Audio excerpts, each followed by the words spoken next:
Welcome to My Thailand Stories. Today we hear from a sales director from London who believed he'd found the perfect investment opportunity. A luxury condominium development in Bangkok promised high returns, professional contracts, and a foothold in one of Asia's most dynamic property markets. But the impressive showroom, the construction site, and the legally binding contracts were all part of an elaborate performance that would cost him £105,000 and 20 years of savings. Here's his story. I'm Richard. I'm 48 and I stood in an empty office on the 8th floor of a building on Sukhumvit Road, staring at bare walls and wires hanging from the ceiling. This was supposed to be the sales office of Siam Property Group, the office where I'd signed contracts 9 months earlier, where I'd shaken hands with Sirawan and believed I was buying 2 condominium units. Except now there was nothing.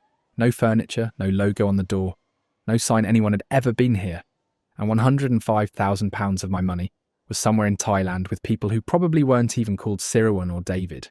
Let me tell you how they did it. I work as a sales director for a technology company in London. I've been in sales for over 20 years. I've done well for myself. I earn a good salary. I own my flat in Clapham. And I'd built up savings of around £140,000, 20 years of bonuses, of saying no to expensive holidays, of watching my money grow slowly but steadily. I've always been interested in property investment. I've watched mates buy flats in London, rent them out, build substantial wealth over time. But London property prices had become so insane that even with my savings, the returns didn't make sense anymore. A studio flat in Zone 3 for £400,000. It was madness. In September 2023, I attended a property investment seminar in central London. It was advertised as an event for people interested in overseas property opportunities. I'd seen similar seminars before, but had never attended one. This time, something made me sign up. Perhaps I was feeling frustrated with the UK property market, or perhaps I was just curious. Either way, I went. The seminar was held in a conference room at a nice hotel near Liverpool Street. About 40 people in attendance. Mostly men in their 40s and 50s who looked exactly like me. Professional. Well-dressed, probably all sitting on savings that weren't doing anything useful. The presenter was a British man named David, probably mid-50s. Confident. Well-spoken. He said he specialised in helping UK investors find opportunities in Southeast Asia. He talked about property markets in Thailand, Vietnam, and Malaysia. He showed graphs demonstrating how property values in Bangkok risen by 60% over the past decade. He talked about rental yields, capital appreciation, and the growing middle class in Thailand. What caught my attention was his presentation on off-plan condominium investments in Bangkok.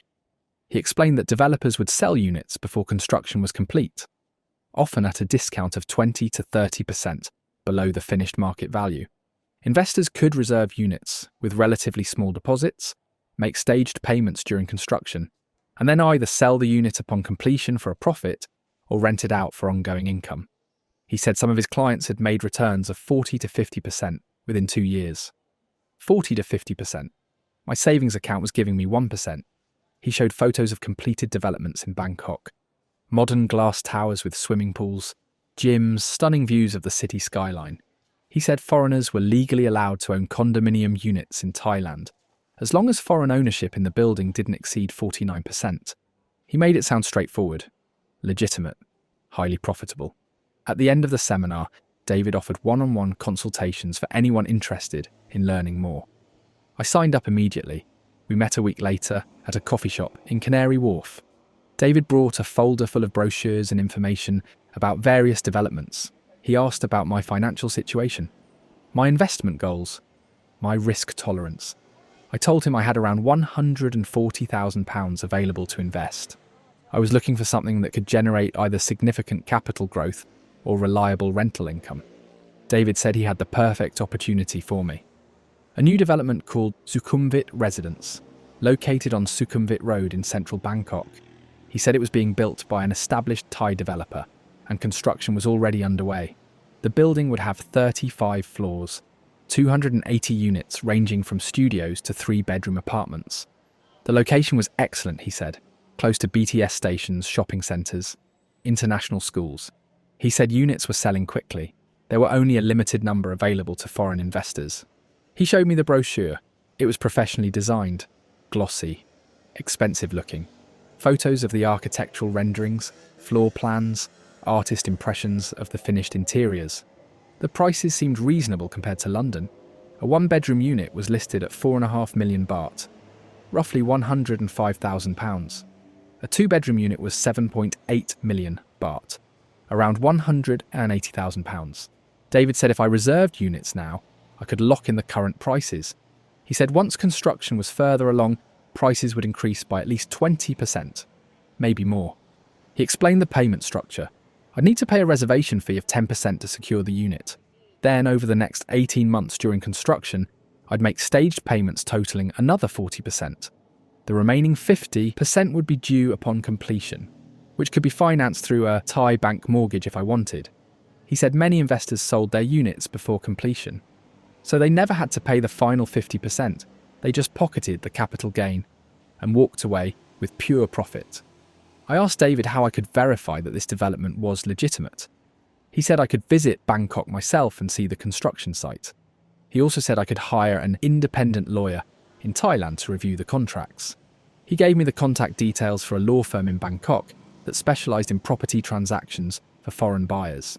He said they could conduct due diligence on the developer and ensure everything was legally sound. I was intrigued but cautious. I told David I needed time to think about it and do my own research. He said that was completely understandable. Very sensible, actually. But then he mentioned something that planted urgency in my brain. He said the developer was releasing units in phases. The current phase was almost sold out. He said if I wanted to secure a good unit, I should move relatively quickly. He gave me his card and said to contact him when I was ready.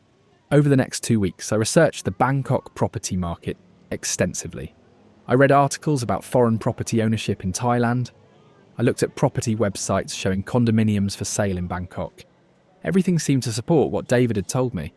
Bangkok was a growing city. Property values were rising.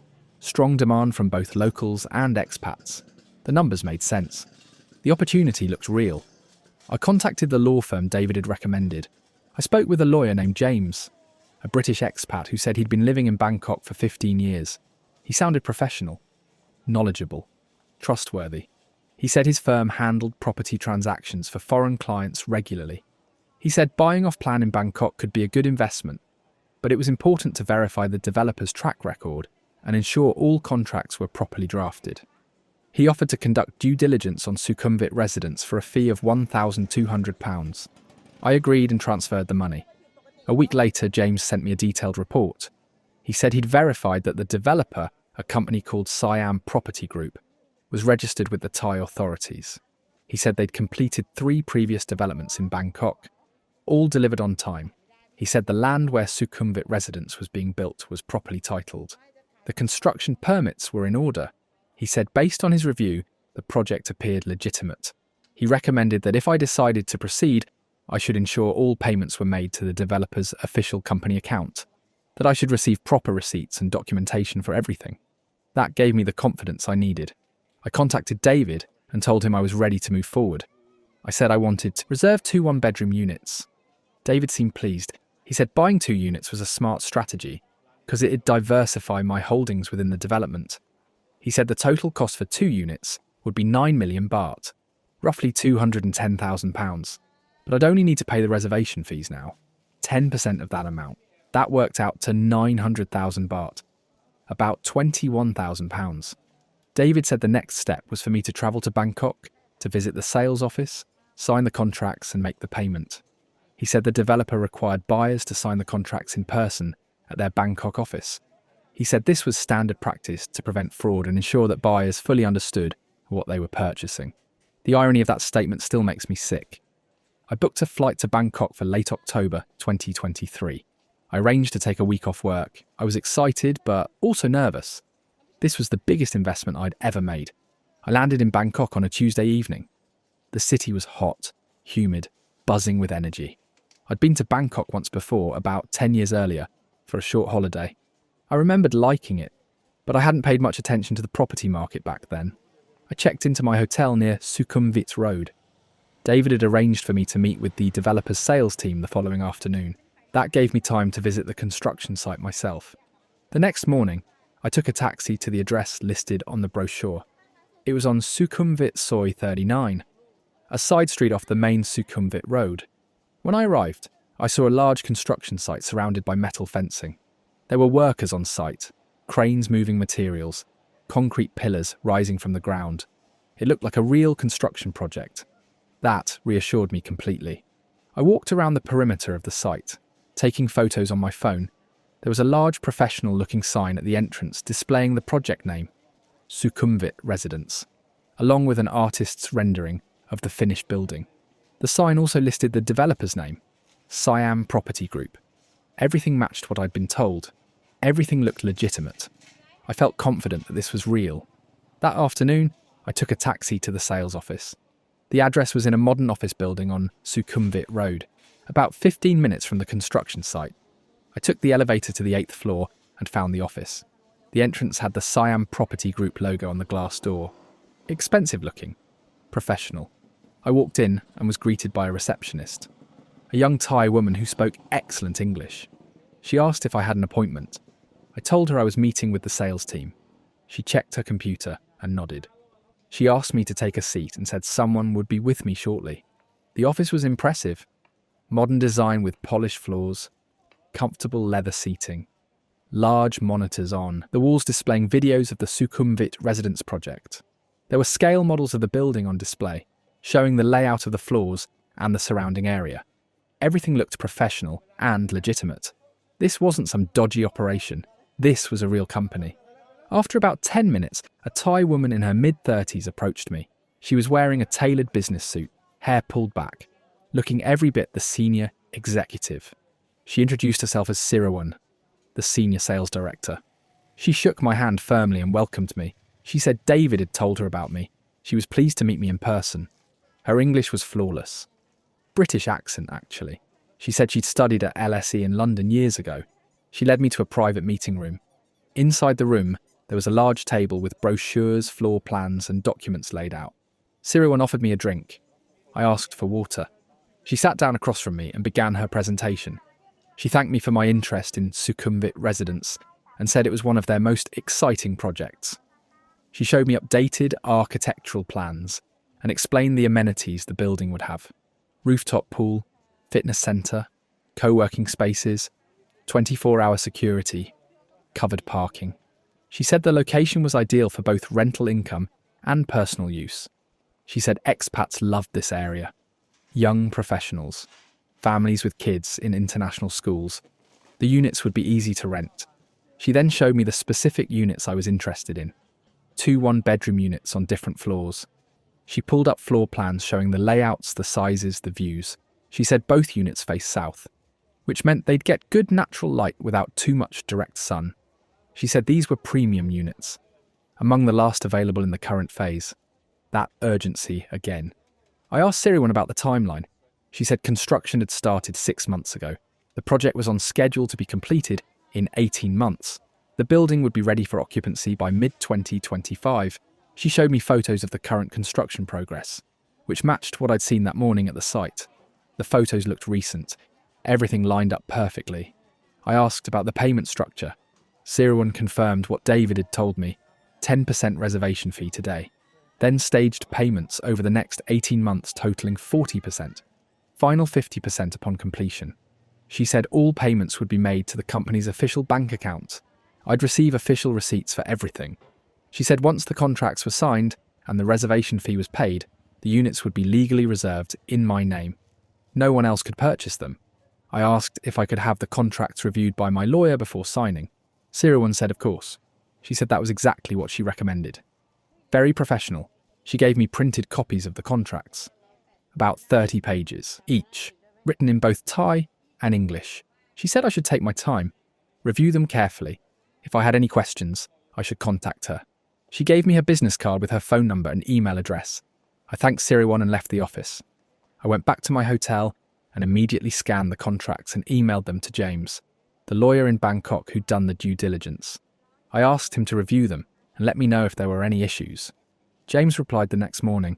He said he'd reviewed the contracts. They appeared to be standard property purchase agreements for off-plan developments in Thailand. He said the terms were fair. The legal language was appropriate. He saw no red flags. He recommended that I proceed if I was comfortable with the investment. That gave me the final push I needed. I contacted Siriwan and told her I was ready to sign the contracts and make the payment. We arranged to meet again the following day. We met at the sales office again. This time there was another person present, a Thai man in his late 30s. Siriwan introduced him as Wichai, the company's legal officer. He'd be witnessing the contract signing and ensuring everything was done correctly. He was professional, polite, spoke decent English. Another layer of legitimacy. Siriwan laid out both contracts on the table. She went through them page by page, explaining each clause, the purchase price, the payment schedule, the completion date, the specifications of the units, the penalties for late payments or cancellations. Everything seemed clear and straightforward, which I added legal explanations where necessary, clarifying terms related to Thai property law and foreign ownership. He made it sound so official, so binding, so real. I signed both contracts, my hands steady, my mind confident. Siriwan and Wichai witnessed my signatures and signed as well. Wichai stamped the documents with an official-looking company seal. I was given copies of both signed contracts, along with receipts showing that the contracts had been registered. Siriwan then explained how to make the payment. She said I needed to transfer 900,000 baht to the company's bank account. She gave me a document with the bank details. The account was registered under Siam Property Group Limited. She said once the payment was received, they'd issue an official receipt and send me confirmation that the units were reserved in my name. I asked if I could make the transfer from my UK bank. Siriwan said yes, but she warned that international transfers could take several days and the exchange rates might not be favourable. She suggested I could go to a Thai bank and make the transfer locally, which would be faster and cheaper. She recommended a bank branch nearby that handled foreign currency exchanges. I agreed to do that. Siriwan walked me to the elevator. She shook my hand and congratulated me on my purchase. She said I'd made a smart investment. She looked forward to working with me over the coming months. She said if I had any questions or concerns, I should contact her directly any time. I left the office feeling excited and confident. I just secured 2 condominium units in Bangkok. If everything went as planned, I'd see significant returns within 2 years. I felt like I'd finally made a smart financial move. I went to the bank Siriwan had recommended, large branch of Bangkok Bank, one of the major Thai banks. I went to the foreign exchange counter and explained that I needed to transfer money from my UK bank account to a Thai company account. The bank officer helped me set up the transfer. I provided the account details Siriwan had given me. The officer confirmed that the account was registered under Siam Property Group Limited. That reassured me even more. Everything was official. I authorised the transfer of £21,000, which converted to approximately 900,000 baht. The officer gave me a receipt and said the transfer would be completed within 24 hours. I spent the rest of that day and the following day exploring Bangkok. I visited the construction site again, took more photos, imagined what the finished building would look like. I walked around the neighbourhood, noting the restaurants, shops, transport links. The area was vibrant and well connected. I felt confident that the units would be easy to rent out once the building was completed. I even started researching furniture packages and interior designers. 2 days later, I received an email from Siriwan. She confirmed that the payment had been received. She attached an official receipt showing the amount paid and the reservation of the 2 units in my name. She said the next payment would be due in 3 months, which would be 20% of the total purchase price. 1.8 million baht, roughly £42,000. She said they'd send me a reminder 1 month before the payment was due. She thanked me again for my investment and said she'd keep me updated on the construction progress. I flew back to London feeling incredibly positive. I'd taken a big step, but everything had been handled professionally. The developer was legitimate, the contracts were legally sound, the construction was underway. I told a few close mates about the investment. They were impressed. Some of them even asked for David's contact details because they were interested in similar opportunities. I felt proud. I felt smart. Over the next 3 months, I received regular updates from Siriwan. She sent photos of the construction progress every few weeks, showing the concrete structure rising floor by floor. She sent newsletters with information about the Bangkok property market and updates on sales at Sukhumvit residence. Everything seemed to be progressing smoothly. Perfectly even. In late January 2024, I received an email reminding me that the next payment was due in 1 month. The amount was 1.8 million baht, about £42,000. I'd been expecting this. I'd set aside the money. I contacted Siriwan to confirm the payment details. She replied quickly, providing the same bank account information as before. She said once the payment was made, I'd receive another official receipt and updated contracts showing the increased equity in the units. In late February, I made the second payment. I used the same process as before, transferring the money from my UK bank to the Thai company account. The transfer went through smoothly. Within 2 days, Siriwan confirmed receipt. She sent me the updated receipt and thanked me for my continued commitment to the project. She said the building was now 40% complete. They were ahead of schedule. She sent new photos showing significant progress. The structure was now visible from street level. The shape of the building was starting to take form. I felt great about the investment.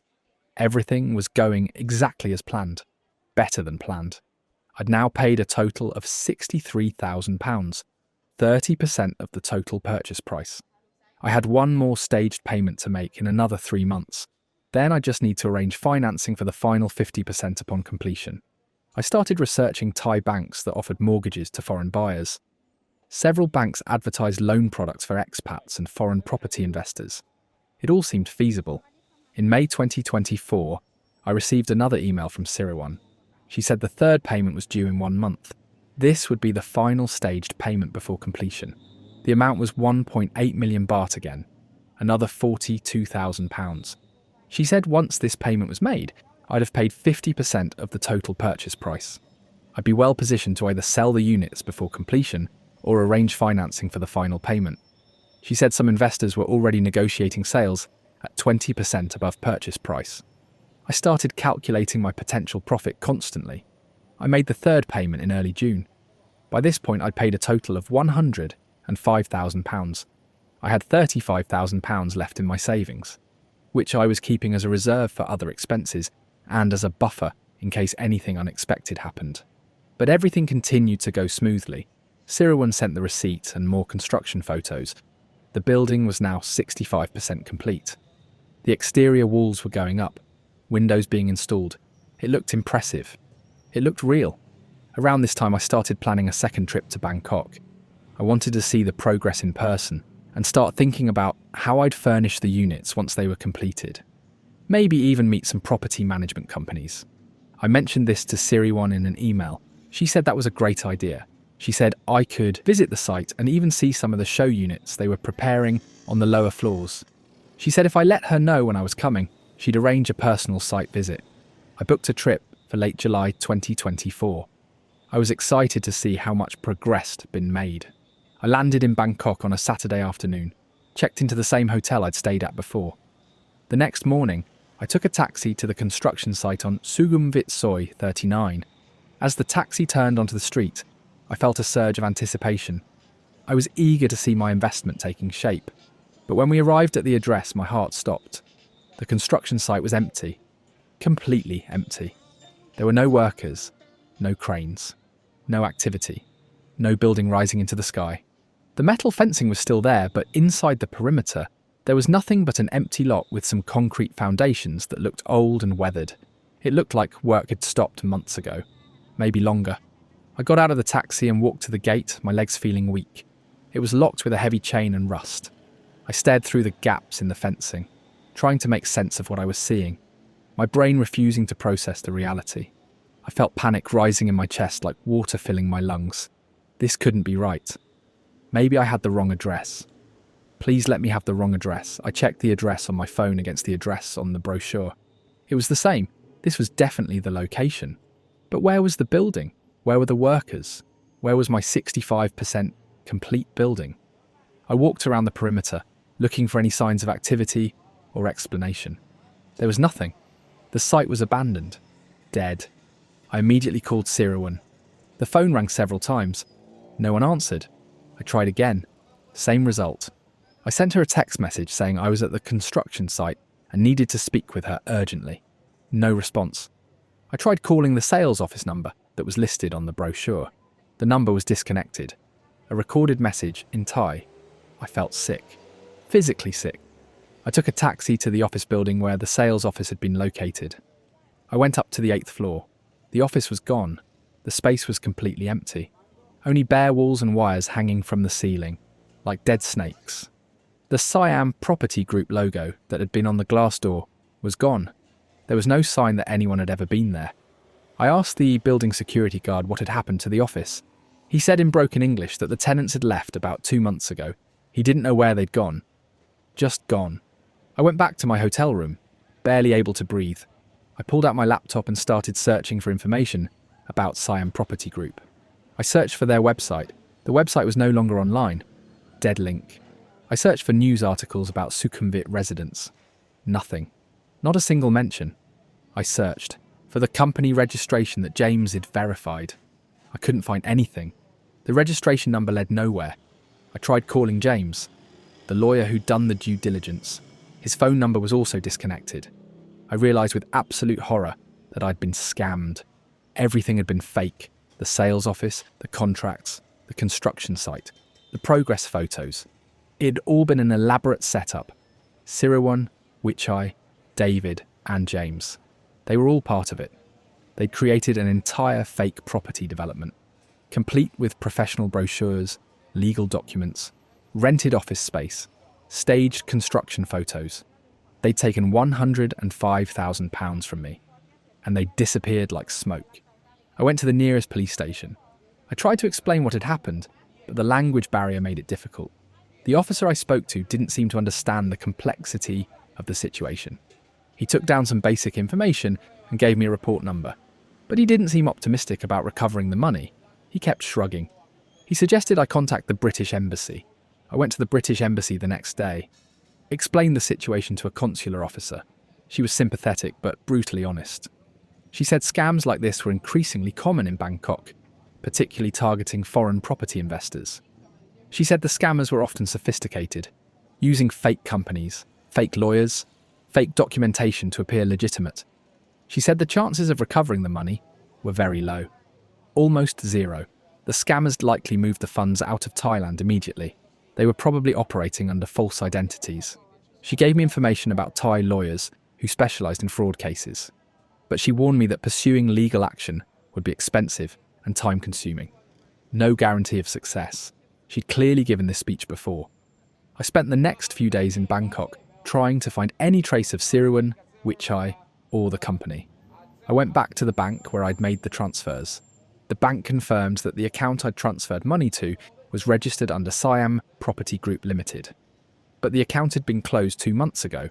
All the funds had been withdrawn. The bank said they couldn't provide any further information due to privacy laws. Dead end. I contacted David, the man who'd introduced me to the investment at the seminar in London.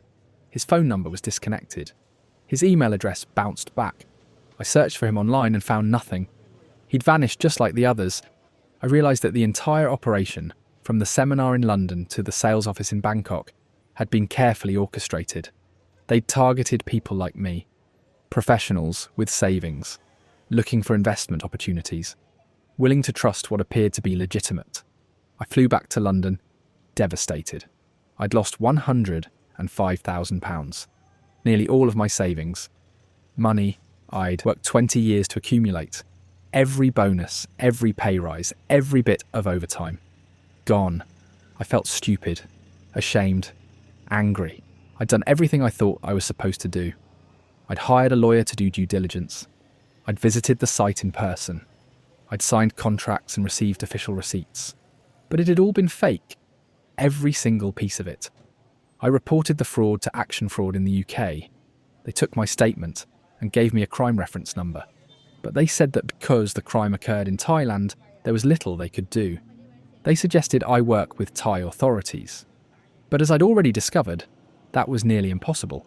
I contacted my bank to see if the transfers could be reversed. They said once the funds had been received and withdrawn by the recipient, there was nothing they could do.